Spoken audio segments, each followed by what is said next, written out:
خپل پیغمبر دې وپېژنه د قبر نه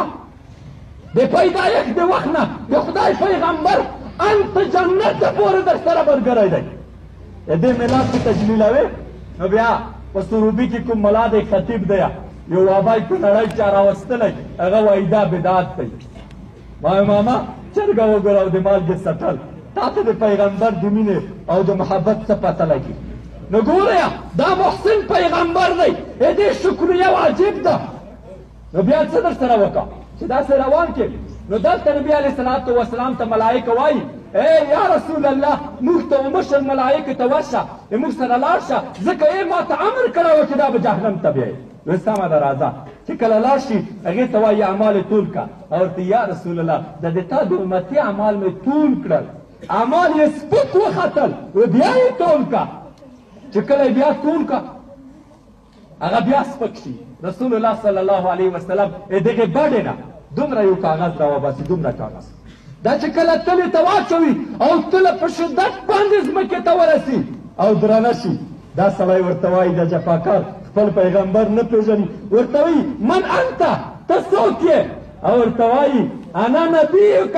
محمد صلی الله علیه وسلم زه د تا پیغمبر یم محمد رسول الله صلی الله علیه وسلم یم ما سره خو د ویلو څه وکړل دا څه و دا کاغذ تاسو متوجه شئ دا کاغذ څه و چې په تله کې دې واچوه دا ټول راجستر یې ختم کړل او دومره درنه شوه دا په ژوند کې تا یورې د زړه نه په ما باندې درود ویلی وه دا ما په کاغذ کې لیکلی وه ما وایي چې زه به د دغې درود کمال بیا تا ته یو وخت ښیم هغه یې اوس وخت دی په شوق باندې یو درود ووایه اللهم صل على سيدنا ومولانا محمد وعلى آل سيدنا ومولانا محمد مبارک وسلم علیه نو بیا په دغه وخت نیم رابط کا دا څلورم شفاعت دی او پنځم شفاعت چې دی نبی صلی الله علیه وسلم فی فتح باب الجنه په خلاصوالي د دروازې د جنت کې حسابونه به ټول وشي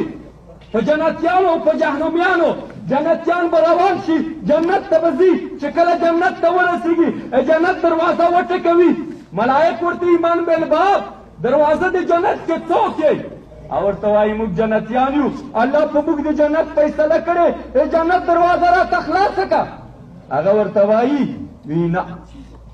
تا ته یې نه خلاصوه بیرته راشي بیا انبیاو ته وایي هر پیغمبر ته ورځي چې موږ ته خو دروازه د جنت نه خلاصوي هغه ورته لستو بذاکه لستو بذاکه آخر راځي بیا محمد رسول الله ته یا رسول الله موږ ته خو دروازه نه خلاصوي او په موږ فیصله شوې ده د جنت هغه ورته وي راځئ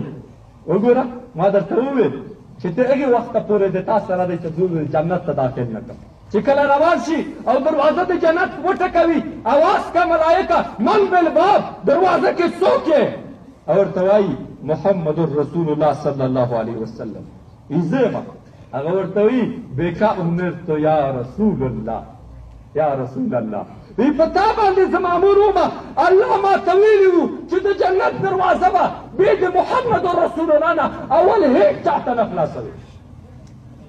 بیا د جنت ته به جنت ته دې داخل کړه دا بل شفاعت دی او بل شفاعت چې دی هغه پر یستلو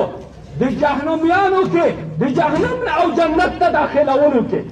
مسلمانان چې کله جنت ته راشي او که خوندونه واخلي که ماړه شي بیا به سور شي چې ایما ورور خو نشته په جنت کې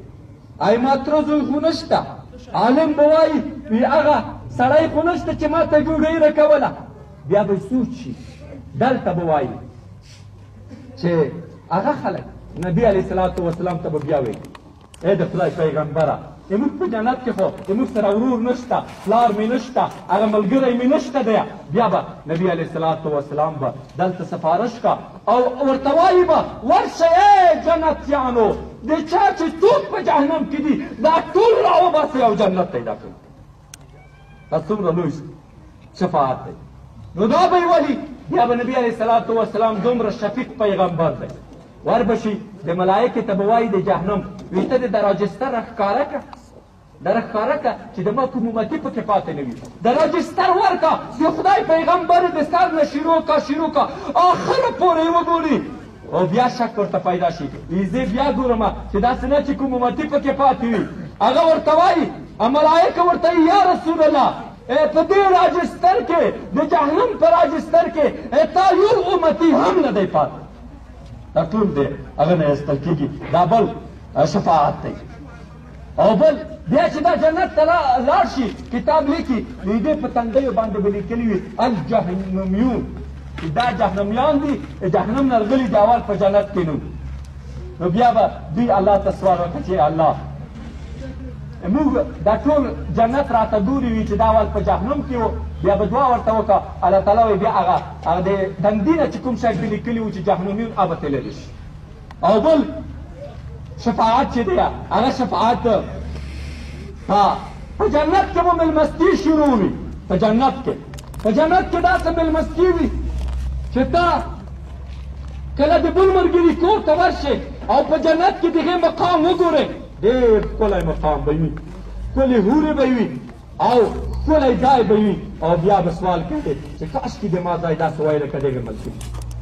نبی صلی الله علیه وسلم دلته یو شفاعت کوي ای الله د ما امتي ته هغه ځای ورکړې لکه څرنګه چې د بل ملګري ته دې ورکړی وه هغه غواړي بیا به الله چې کله ته راشې خپل ځای ته وګورې نو حورې به دې په دې حورو بدله شوي وي او ځای د جنت په دې هم بدل شوی وي